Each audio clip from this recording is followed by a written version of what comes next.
jamur gitu, bawa kesini. Jadi kayak mereka ingat, oh kalau ada perlu jamur hubungin Emi. Jadi kayak gitu-gitu hal paling sederhana. Jadi semudah ini telah terinspirasi dan mempunyai jiwa wirausaha. Nah, Jadi bukan ada pertanian aja Bu yang tertarik dengan sektor pertanian. Jadi waktu itu kita mikir apa ya yang mau kita buat untuk orang-orang penghobi pertanian. tapi melihat dari keberhasilan dan perjuangan yang begitu hebat, saya ingin mendapatkan ceritanya. Oke, baik Bu.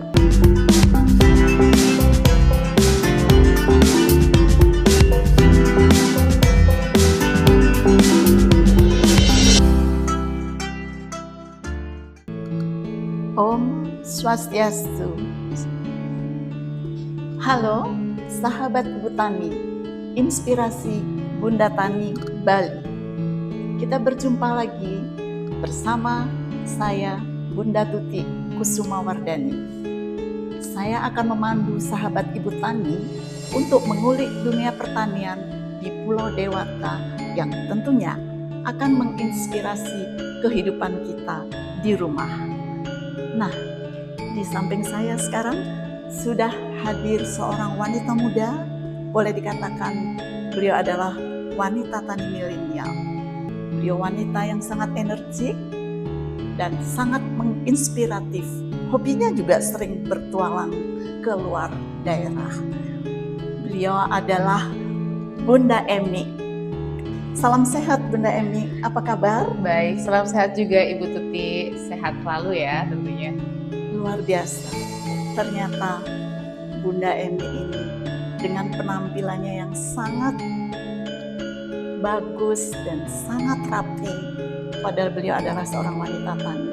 Jadi sebagai petani bukan identik dengan hal-hal yang berlumpur, tetapi petani bisa berpenampilan keren seperti Bunda kita satu ini.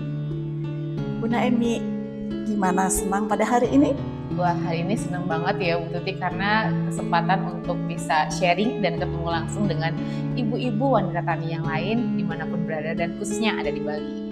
Nah, para sahabat Ibu Tani, mari kita berbincang-bincang manis dengan wanita tani milenial yang satu ini. Bunda Emi, saya ingin bertanya, bagaimana ceritanya Bunda terjun ke dunia pertanian ini? Sebelumnya untuk awal kenapa saya bisa terjun ke dunia pertanian ya Bu ya. Jadi awalnya saya kuliah itu memang mengambil jurusan agribisnis di Fakultas Pertanian di Universitas Udayana. Nah kemudian waktu itu di desa saya juga, di desa Peguyangan Kaje, mulai diaktifkan kembali Bu untuk organisasi Karang Taruna. Nah jadi waktu itu sekitar tahun 2009 itu saya mendapatkan kesempatan itu dipilih sebagai ketua Karang Taruna di desa Peguyangan Kaje. Jadi waktu itu juga termasuk yang perempuan pertama Bu yang jadi ketua Karang Taruna, itu tantangan juga buat saya. Luar biasa. Iya. Ibu Emi, Bunda Emi tinggal di Denpasar. Iya betul. Berarti Bunda yang menginspirasi mengenai urban farming, betul? Iya betul Bu. Coba ceritakan Bunda bagaimana ceritanya sehingga terwujud urban farming ini yang sangat bermanfaat, karena urban farming ini sekarang dielulukan akan membantu untuk menekan inflasi. Oke, baik Bu. Jadi melanjutkan yang tadi dengan teman-teman Karang Taruna, awalnya Bu kita diberikan pelatihan. Waktu itu adalah pelatihan budidaya jamur tiram. Nah kemudian saya dan teman-teman itu mengadakan usaha budidaya jamur tiram ini di desa Peguyangan Kaje. Awalnya sih emang sempat agak deg-degan ya Bu ya, karena waktu 2009-2010 itu belum banyak yang budidaya jamur di Kota Denpasar, mungkin masih hitungan jari waktu itu ya. Jadi kita belajar dan kemudian selama 3 tahun dengan teman-teman Karang Taruna itu saya merasa bahwa ini masih ada peluang yang sangat tinggi di Kota Denpasar ya, karena memang kayak jamur tiram itu kan tidak memerlukan lahan yang luas, kemudian juga tidak harus tanah subur Bu. Kalau pertanian kan biasanya tanahnya harus subur ya Bu ya. Betul. Nah kemudian setelah 3 tahun masa kepengurusan di Karang Taruna akan selesai, saya waktu itu minta izin sama orang tua di rumah untuk memanfaatkan lahan yang ada di belakang rumah kalau kita bilang orang Bali tebel ya Bu ya. Ya, jadi tebel di rumah saya itu kita manfaatkan untuk sebagai rumah jamur. Nah, sampailah dengan sekarang 2012 mulai di rumah sampai dengan 2022 sekarang masih sebagai tempat budidaya jamur tiram. Luar biasa. Jadi semudah ini telah terinspirasi dan mempunyai jiwa wirausaha. Nah, sebenarnya bagaimana respon masyarakat ketika Bunda Eni sendiri memperkenalkan ini di lingkungan Denpasar, di lingkungan perkotaan ini untuk memperkenalkan urban farming-nya? Awalnya memang belum mendapatkan respon yang sangat bagus ya Bu ya. Pertama memang karena belum banyak yang mengkonsumsi jamur tiram. Terus yang kedua, pemasarannya pun juga agak sulit di awal Bu. Jadi di awal itu kita memberikan promosi ke orang-orang terdekat, ke tetangga, ke keluarga, kemudian ke teman-teman juga, dan akhirnya mereka sempat tanya, ini jamur aman nggak dimakan gitu. Akhirnya karena kenal, akhirnya mereka beli Bu di warung-warung terdekat juga. Seminggu pertama itu laku, tapi minggu-minggu berikutnya nggak laku Bu. Jadi waktu itu mungkin karena konsumsinya berlebih ya Bu ya, jadi kurang bagus juga. Nah, kemudian yang saya sasar itu adalah dosen-dosen saya yang ada di kampus, karena beliau itu secara akademis mengetahui manfaat jamur tiram itu sangat baik untuk kesehatan. Jadi beliau-beliaulah yang menjadi tim promosi saya sebenarnya untuk produk saya Bu. Jadi nama saya di kampus mungkin beliau tidak simpan mahasiswa EMI tapi EMI jamur. Jadi seperti itu. Ya, jadi mulai dari kita harus sering sosialisasi, sering cerita bahwa manfaat jamur itu apa, kemudian juga ikut kompetisi juga salah satunya Bu waktu itu. Jadi permasalahan pemasaran itu kita bisa teratasi.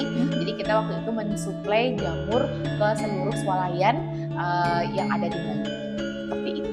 Luar biasa. Berarti kalau kita untuk memulai suatu usaha dengan niat yang baik itu harus pantang mundur. Ya, betul. Dan harus maju terus begitu ya Bunda ya. Luar biasa. Semudah ini. Jadi ini menjadi inspirasi bagi wanita tani yang ada di rumah, buat sahabat ibu tani juga. Semudah ini telah berpenghasilan yang luar biasa karena dimulai dari suatu perjuangan yang luar biasa pula. Nah Bunda, tantangan-tantangan yang seberat itu apakah Bunda pernah merasakan kejenuhan atau sesuatu hal yang menyebabkan Bunda putus asa? Iya. Kalau yang namanya usaha pasti ada naik turunnya gitu ya. Jadi waktu itu memang sempat saya merasa meskipun pertanian ini adalah basic dari hobi saya, basic dari ilmu saya yang saya tempuh di bangku kuliah seperti itu, tapi memang ada titik jenuh yang menyebabkan kita apalagi ya mau kita kerjain gitu. Nah, jadi waktu itu kejenuhan saya alihkan menjadi beberapa gerakan yang lain. Bu, jadi waktu itu saya juga dengan teman sempat ngobrol, selain jamur tiram, usaha apa lagi nih yang bisa kita kembangkan di Kota Denpasar. Nah, jadi waktu itu saya ngobrol sama teman saya yang anak teknik sipil, jadi bukan anak pertanian aja Bu yang tertarik dengan sektor pertanian. Jadi waktu itu kita mikir apa yang mau kita buat untuk orang-orang penghobi pertanian, tapi mereka nggak punya cukup lahan, mereka nggak punya cukup ilmu untuk bagaimana sih berkebun yang mudah dan praktis gitu. Dan waktu itu tercetuslah salah satu lagi usaha pertanian yang namanya Potmi Farm. Jadi waktu itu saya dan teman saya melahirkan satu usaha baru lagi, Potmi Farm. Itu adalah usaha yang menyediakan media tanam plus keperluan petani yang memang menyasar masyarakat di perkotaan. Luar biasa. Jadi ini mohon maaf sebelum saya lanjut ke Potmi Farm, kok saya pernah dengar Bunda Eni pernah terdampar di suatu pulau kecil yang ada di Pulau Sula ya kalau nggak salah ya, di daerah Maluku yang katanya kondisinya hutan penuh hutan gitu. Itu gimana ceritanya Bunda kok bisa terdampar ke sana dan memberikan edukasi kepada masyarakat di sana, itu bagaimana ceritanya? Nah, jadi waktu pas setelah lulus kuliah ya Bu ya, jadi waktu itu salah satu kejenuhan yang tadi terjawab dengan saya merasa bahwa apalagi nih challenge atau tantangan dalam hidup yang bisa kita lakukan dan agar kita itu di dunia lebih jangan di dunia deh, di sekitar kita itu lebih bermanfaat. Jadi waktu itu saya mendapatkan informasi dari teman ada nih kegiatan yang namanya kegiatan mengajar setahun di luar daerah. Jadi waktu itu saya ikut seleksinya, dan seleksinya pun juga ternyata lumayan ketat juga Bu, karena yang pendaftarnya itu sekitar 21.300 sekian orang, dan yang terpilih itu cuma 40 orang. Jadi saya salah satu-satunya bahkan waktu itu yang memang dari Bali dan ditempatkan di Kepulauan Sula, tepatnya di Provinsi Maluku Utara seperti itu. Luar biasa. Jadi karena kejenuhan itu tidak Bunda lakoni, tidak Ibunda rasakan, tapi terus maju terus begitu ya. Betul.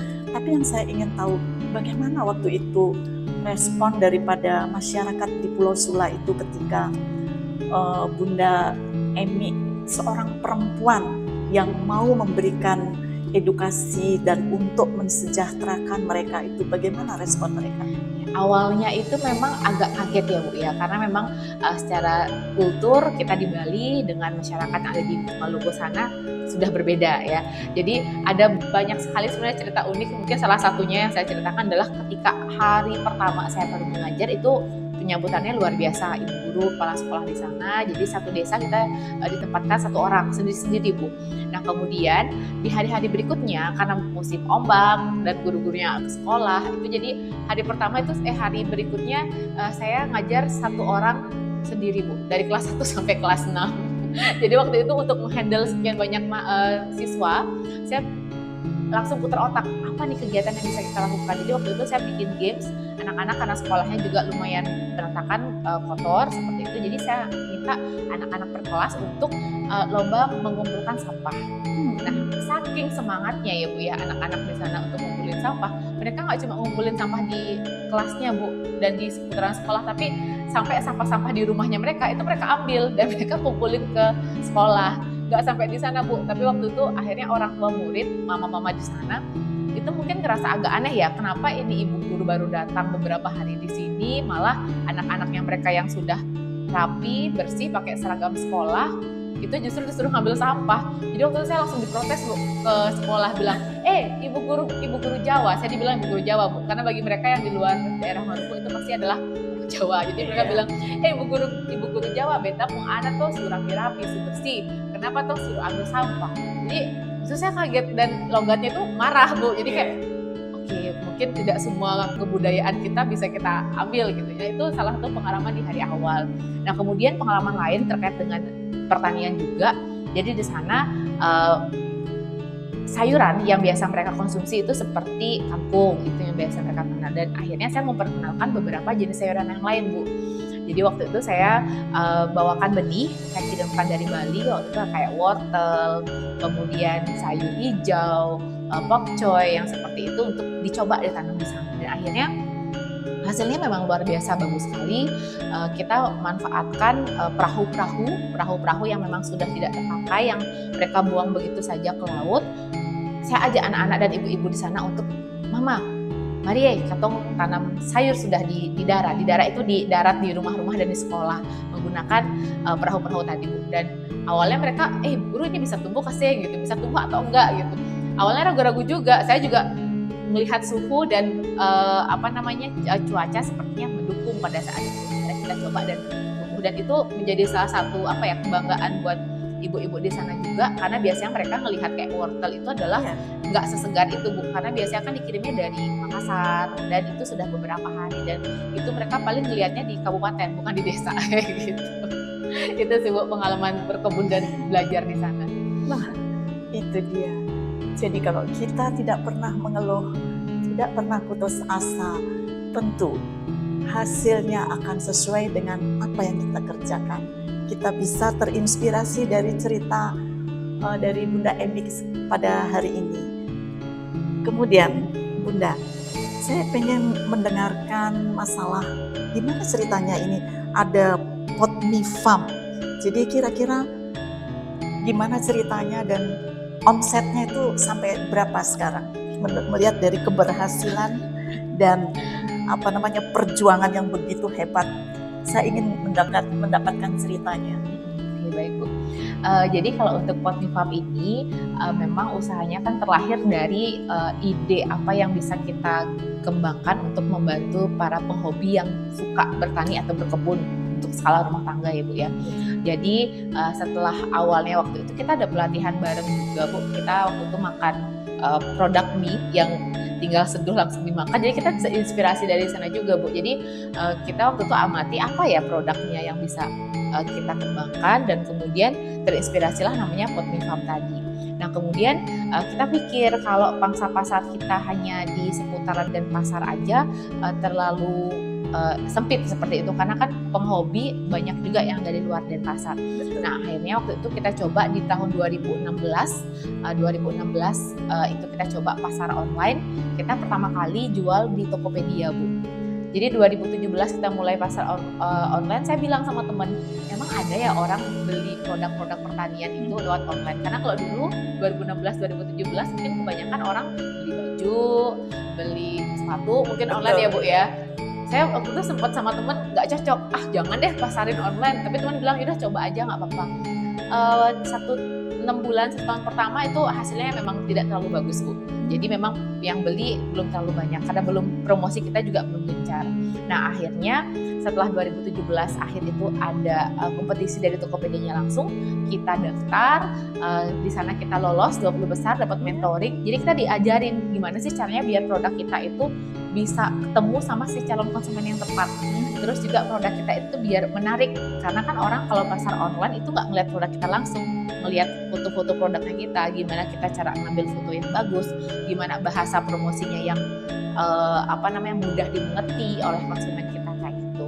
Nah akhirnya singkat cerita pandemi kemarin ya Bu ya, 2020 mungkin tantangan buat kita semua ya Bu ya, nggak cuma sektor kalau di Bali pariwisata, tapi sektor pertanian juga kena hantaman yang keras. Nah akhirnya di sini baru kita lebih terbuka lagi Bu.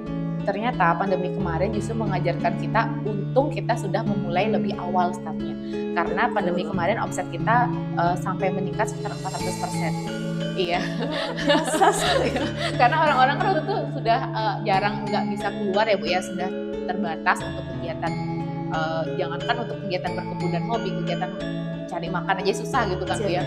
Akhirnya waktu itu kita gencarin banget promosi di online, dan workshop itu kita juga lakukan secara online. Produk kita langsung kerjasama nggak cuma sama Shopee, nggak juga sama Tokopedia, tapi juga Shopee, Bukalapak, Blibli.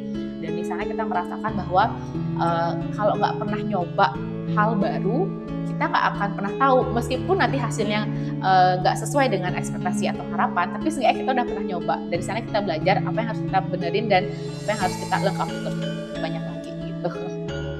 Jadi pasar online itu sangat penting sekali ya Bunda Iya, ya. betul. Nah inilah kalau milenial sudah mulai melakukan kegiatan usaha, berwirausaha, tentu sudah harus menguasai online. Dan buat milenial sangatlah mudah untuk memahami tentang pasar online.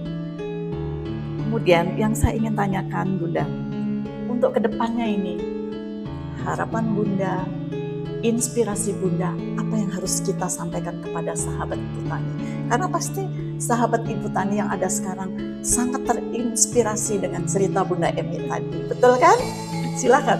Oke, baik Bu. Sebenarnya kalau ini juga masih belajar juga ya Bu ya. Jadi selalu belajar, betul. selalu belajar. Padahal sudah sukses, kalau menurut Bunda Tuti sudah sukses, tapi beliau sangat humble sekali. Selalu bilang masih belajar.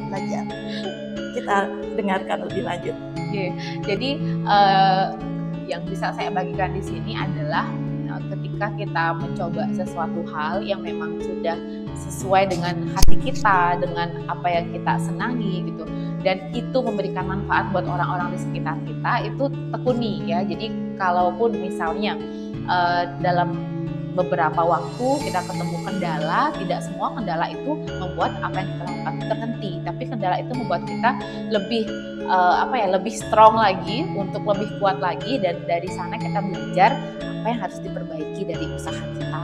Nah kemudian ketika kita memulai yang baru, sama kayak tadi saya bilang di 2009 dengan teman-teman Karang Taruna Budidaya Jamur, di mana orang-orang budidaya jamur, dan 2016 itu kita coba jualan online untuk produk-produk Pot Mie Farm, itu juga produk pertanian belum terlalu banyak, itu nggak apa-apa, kita mencuri start duluan gitu, dalam artian ketika kita sudah memulai lebih awal, nah kurang-kurangnya atau apa yang harus direvisi lah begitu, itu kita tahu lebih awal.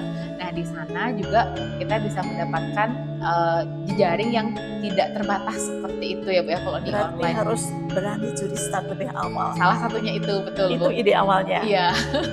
Dan kemudian adalah berjejaring. Jadi belajar dari dulu untuk yang waktu saya masih kuliah dimulai dari Jamur, saya nggak pernah tahu bahwa hubungan yang baik dengan siapapun, dengan teman-teman kita, dengan dosen-dosen kita, dengan keluarga, saudara seperti itu akan ada hasilnya di belakang nanti gitu loh. Dalam artian dulu teman-teman saya sebagai reseller untuk konsumsi sendiri aja gitu. Tapi setelah kita lulus, mereka bilang ini ada dong super minimarket gitu, perlu jamur gitu. Bawa kesini, jadi kayak mereka ingat kalau ada perlu jamur hubungin Emi. Jadi kayak gitu-gitu hal paling sederhana aja. Terus kemudian juga dalam artian basic, misalnya dulu saya kuliahnya di pertanian pun itu bukan jadi satu-satunya modal. Justru sekarang banyak yang teman-teman non pertanian itu lebih berhasil juga Bu di bidang pertanian. Dan itu artinya apa? Menjadi seorang pembisnis di bidang pertanian dan berasal dari bidang studi pertanian itu bonus. Tapi kalaupun tidak, sekarang kan pembelajaran bisa dari mana aja, dari YouTube, terus dari Google itu banyak banget, atau bisa langsung belajar praktek petaninya. Jadi sebenarnya tidak ada sekat sekarang, karena sekatnya sudah dibuka dengan era milenial yang sekarang ya Bu ya, dan era keterbukaan informasi di dunia digital. Jadi ibu-ibu kalau mau memanfaatkan bisnis misalnya ataupun usaha di bidang pertanian, dipelajari dulu apa yang harus disiapkan, kemudian terjun langsung ke lapangan untuk bisa wawancara langsung misalnya atau langsung latihan dengan petaninya dan kemudian coba. Jadi jangan berhenti sampai belajar jalan-jalan ke petani tapi nggak dicoba. Kalau nggak dicoba ya nggak pernah jalan. Mungkin itu Bu yang bisa saya bagikan. Jadi seorang pebisnis itu harus mempunyai suatu jiwa yang tekun, tidak pernah putus asa, pantang menyerah, dan kemudian mempunyai jaringan yang luas. Yang terakhir sekarang sebagai milenial adalah menguasai IT. Dan saya kira buat sahabat Ibu Tani di rumah yang sudah paham tentang IT, saya kira apa yang menjadi inspirasi dari Bunda Emi ini tidaklah sulit buat kita semua. Oh iya, Bunda Emi, ini ada salah satu produk yang sangat bagus sekali ini. Ini apa sih sebenarnya Bunda Emi? Boleh nggak kita berbagi dengan sahabat Ibu Tani yang ada di rumah? Oke, boleh Bu. Jadi ini adalah plant food ya. Jadi istilahnya kayak untuk pupuk yang bisa kita berikan kepada tanaman kita agar lebih subur. Ini produksi sendiri? Betul, itu produksi sendiri dari Pot Me Farm Bu. Jadi awalnya tadi Pot Me Farm hanya memproduksi media tanam dengan benih. Nah kemudian kita lihat juga ternyata selain benih dan media tanam, kebutuhan para penghobi di bidang pertanian dan perkebunan ini juga pupuknya gitu. Jadi pupuk yang cair, ada juga pupuk yang padat seperti itu. Dan kita juga kemasnya itu adalah dalam porsi yang ada yang kecil, ada yang menengah, medium, ada yang besar juga. Jadi tergantung untuk keperluannya itu untuk luasan yang seberapa. Jadi kita kita menyesuaikan apa yang dibutuhkan oleh konsumen. Seperti itu Bu. Luar biasa. Terima kasih Bunda Emi. Terima kasih bincang-bincang yang sangat manis pada pagi hari ini. Tentu semua ini akan menjadi inspirasi bagi sahabat Ibu Tani yang ada di rumah. Sahabat Ibu Tani yang berbahagia, demikianlah perbincangan kita yang telah mengupas sosok wanita inspirasi dunia pertanian di Pulau Dewata ini. Semoga dapat memberi contoh kepada wanita hebat lainnya yang tentunya dapat mencoba untuk bangkit dalam usaha di bidang pertanian. Tetap saksikanlah Ibu Tani, inspirasi Bunda Tani Bali bersama saya Bunda Tuti Kusumawardani yang selalu menginspirasi. Salam sehat, tetap semangat. Om Santi, Santi, Santi Om.